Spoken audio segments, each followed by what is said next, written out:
the idea of planting seeds, planting ideas, and allowing ourselves to bloom where we are, to grow where we are. The journey that we're on is one of discovery, looking for that essence of us, finding that perfection. But the perfection we're looking for actually doesn't exist.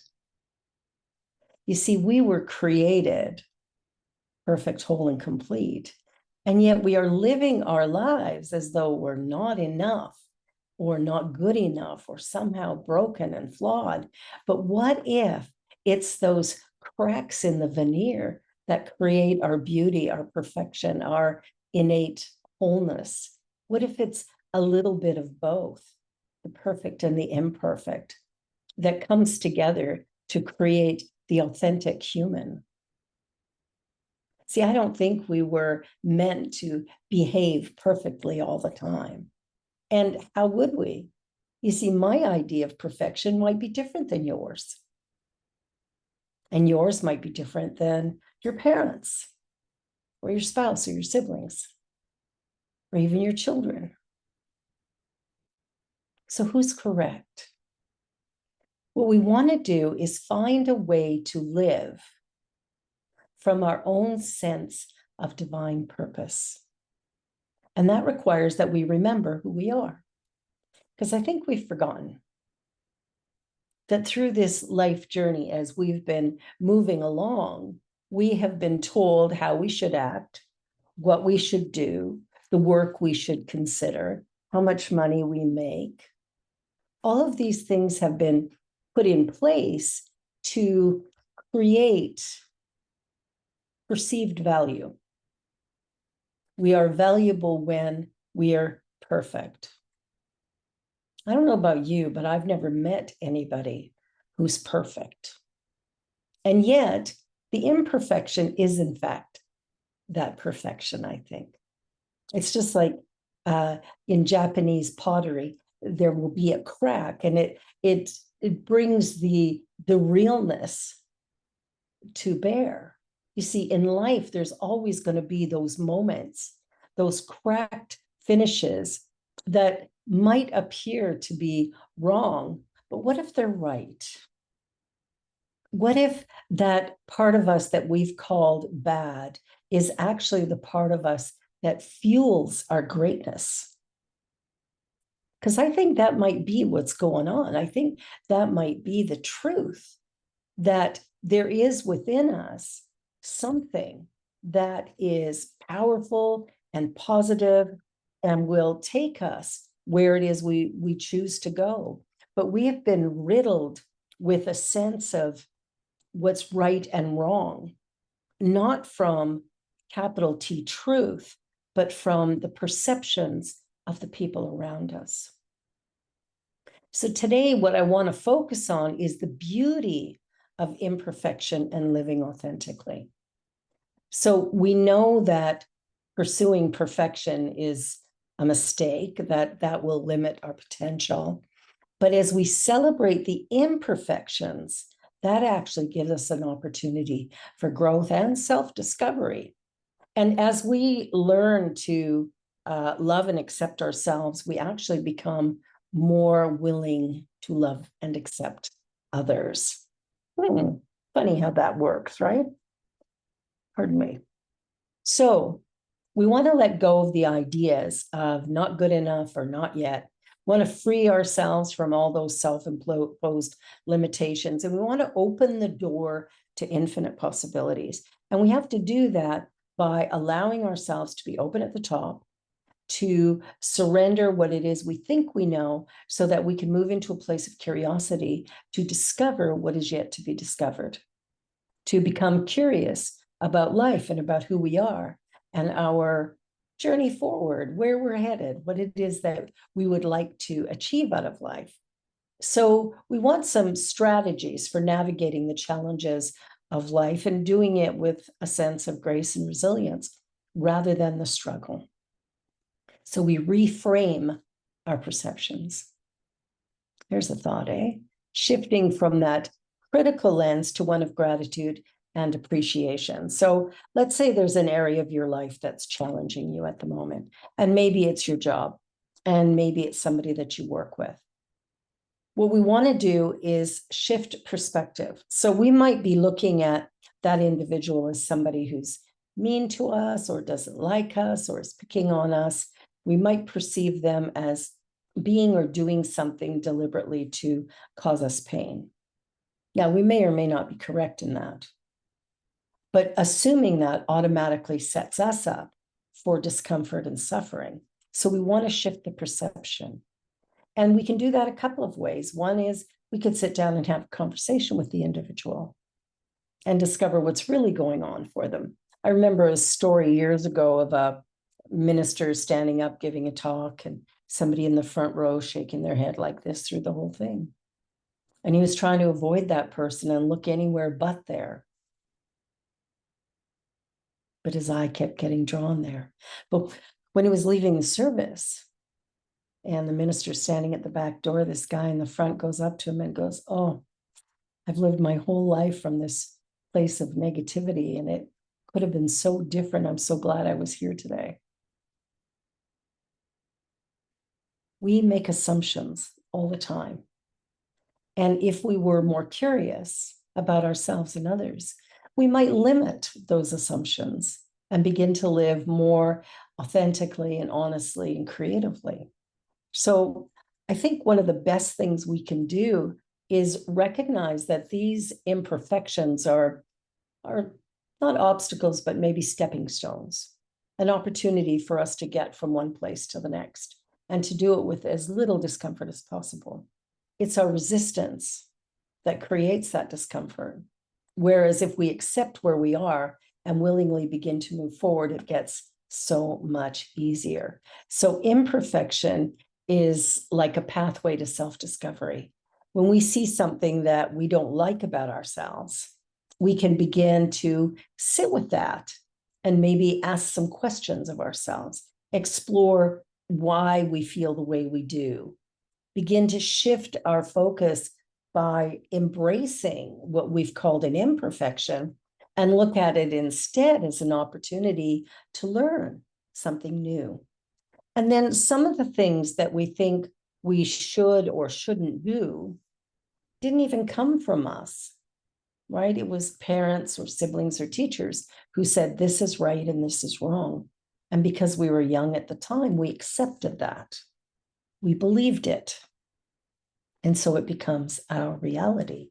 But if we shift our perception, then it can begin to change. So what we want to do is some self-care. Yes, self-care. We want to learn how to love ourselves as we are, where we are.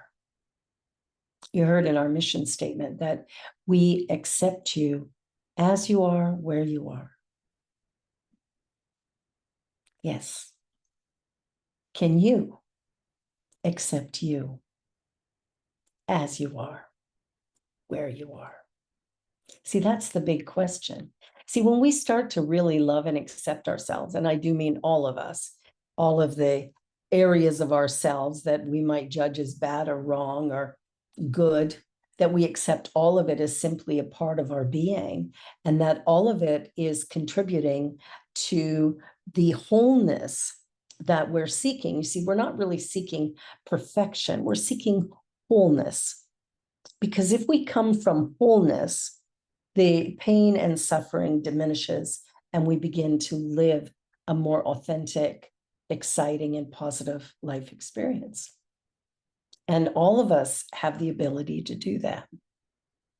So we're looking at what would self-compassion look like and self-acceptance. And we use those tools as ways of navigating any of the discomforts or challenges we might be facing. We all have the opportunity to grow.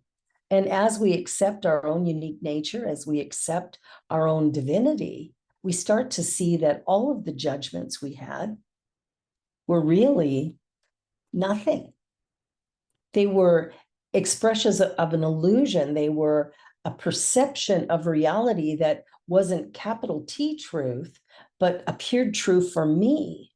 So as I shift that and look at it from a new place, there's something that occurs that's very, very different. And that's when the healing can happen. So through self-acceptance, we embrace our unique journey and we find peace and fulfillment as we embrace those imperfections. And what is an imperfection really? Is it imperfect? I don't think so. I think we've been conditioned to believe that certain things are good and certain things are bad. But if you look, if you were to take the whole world and ask these questions from people of different countries or whatever, they would have a very different worldview. And so their perception would be different. And from that different perception, they would be experiencing something totally different than what we are. So who's right? Interesting question, isn't it?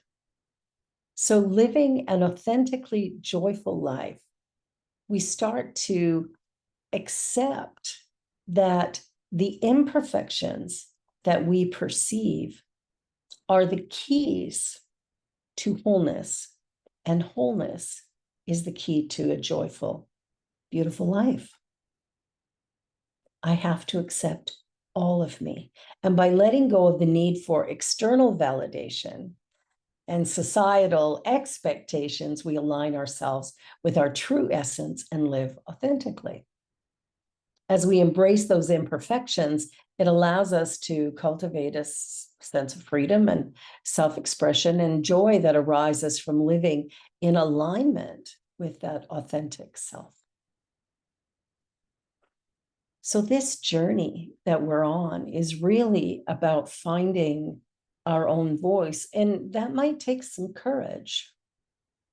Courage to stand up and be seen, courage to stand up and speak out, courage to allow whatever needs to be experienced to happen. So how do we get there? How do we do that? And that's the big question. Can I find a way to be okay with me? Can you find a way to be okay with you? See, there's a transformative power that exists when we embrace who we really are.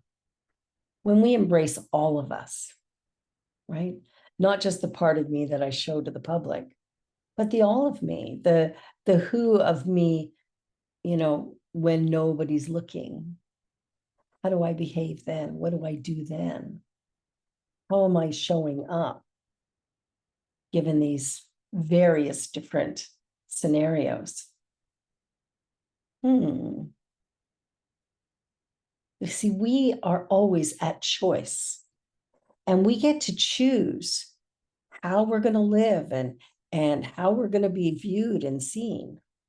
And as we embrace what we call imperfection, we start to see how it actually rounds us out in beautiful ways, and we become more of who we truly are. And we begin to deepen our understanding of beauty and potential. And as we create this wonderful opportunity for self-discovery and acceptance, we start to see how much joy we really have in the moment that we accept who we are. But we must accept who we are, where we are, without hesitation or reservation. Dennis Merritt Jones in The Art of Being wrote, "You can try to wait until everything is perfect in your life before you seek that moment of enlightenment. But you will be waiting an eternity, literally." So I think Dennis is suggesting that waiting for perfection will keep us waiting. Do you know anybody who's done that? Waiting for retirement, waiting to have children, waiting to, Yeah, we sometimes think we have to put off certain things until we have everything worked out. But then all of a sudden we get to the end of our lives going, whoa, I wanted to do this and I never did it. Why didn't I do it? So let's not wait. Let's take action. Ernest Holmes in 365 Science Mind wrote, your relationship to life is that you are of like nature to it, right? So God is I am. I am the I am, right? We are one. We share the same nature. You are in it and it is in you. Some part of you exists as pure, unmanifest spirit. This side of your nature has never been troubled. Since you are fashioned from the stuff of the invisible, its nature is incarnated in you. So, what this is suggesting is that this divinity, this higher power, is not something separate, above, or apart from me, but is actually being me. So it's the cells of my body, the activity of my life. It is the thoughts that I think, all of it is this divine essence. So when I can look at that as love, as I can look at that as life loves me, the universe loves me, God loves me, if I can really get that, then what I realize quickly is that whatever I have imagined is broken or flawed is simply a mistake in my thought process, and I can change it. How cool is that?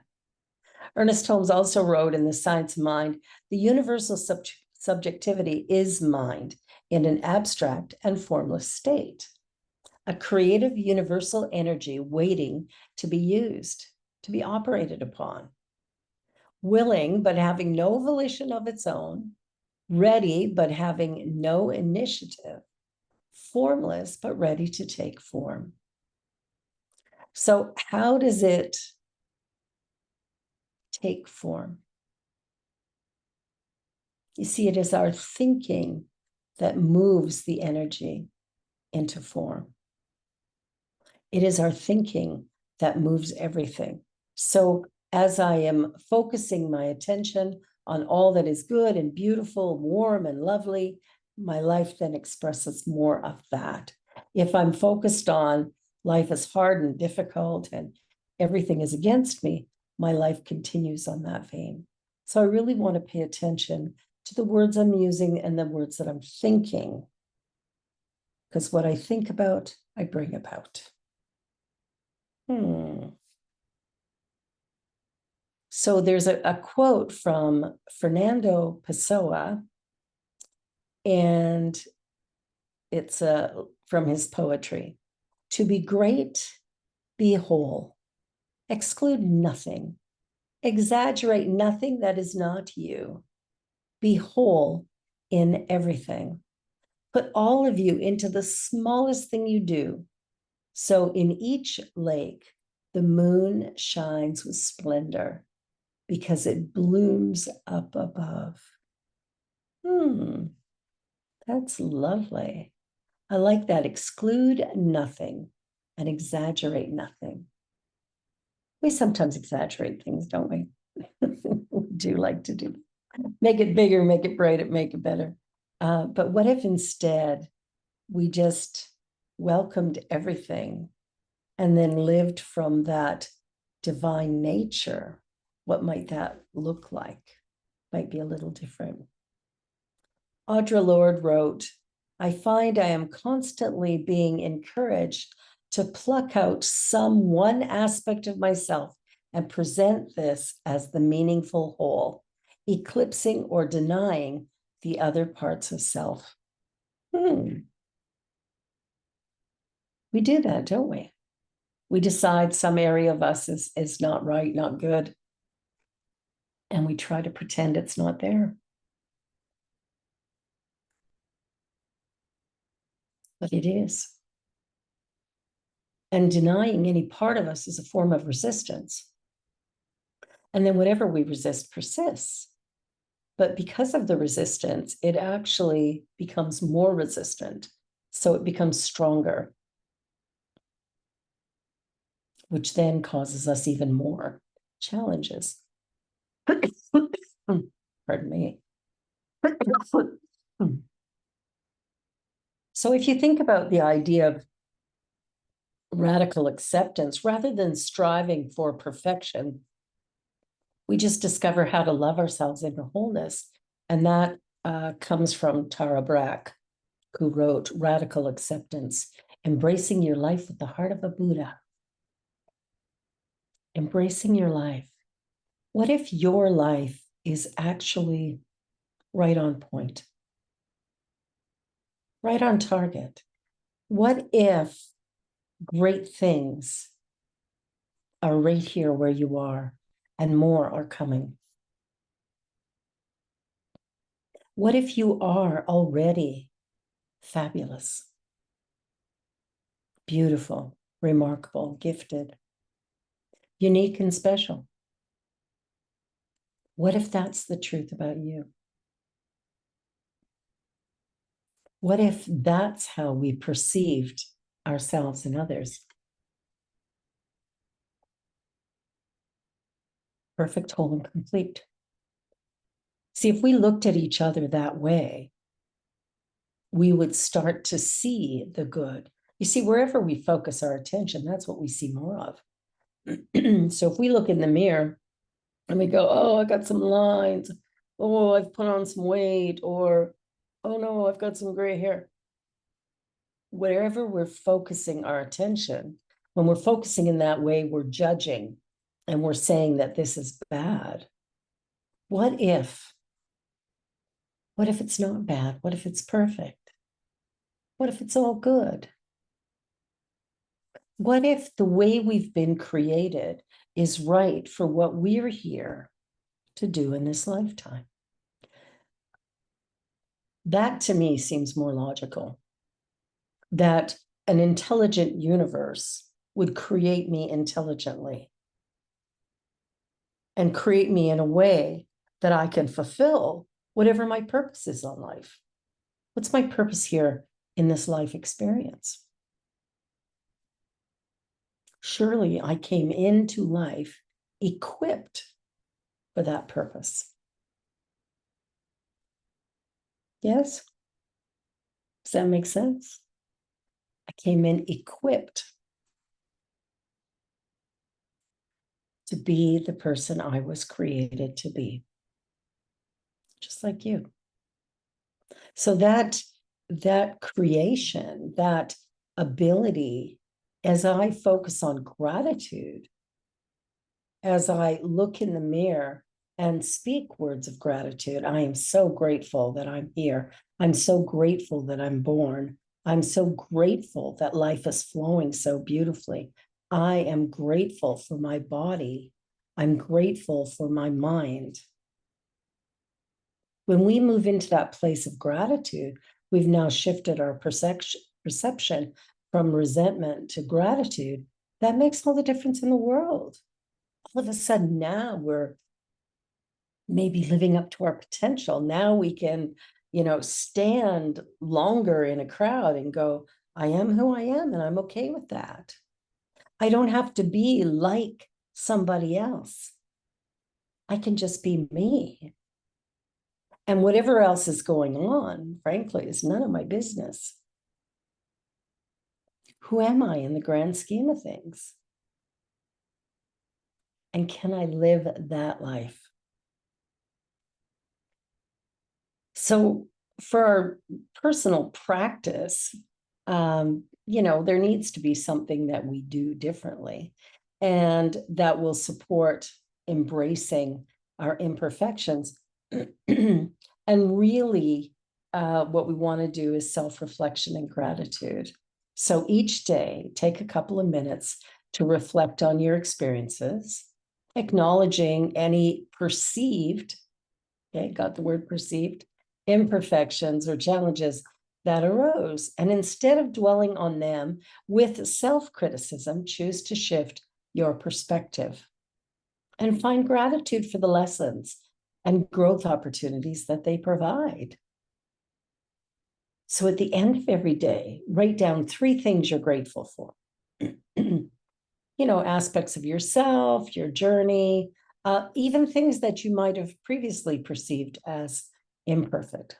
Because what this does is this helps us to shift our perspective and to become more compassionate of ourselves, more accepting of ourselves, and also to have a greater appreciation for the beauty and possibilities that are found within those imperfections.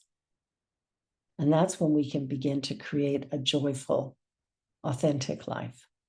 That's when we can start to live with a deeper sense of, yes, my life is good, very, very good. So what we want to do is look for examples of times when, we've had a really positive outcome. Look for opportunities to embrace ourselves and whatever might be that we might be experiencing in a way that's doubting or critical. Begin to shift that so we can see it as a blessing and a gift. We are at choice here, and we can plant seeds of perfection. We can plant seeds of compassion, understanding, respect, love, gratitude. Because as we plant those seeds, that's what is going to grow. And that's what's going to change everything for us moving forward. It's a new day. I invite you to be the best you can be. Beautifully, beautifully imperfect. Thank you.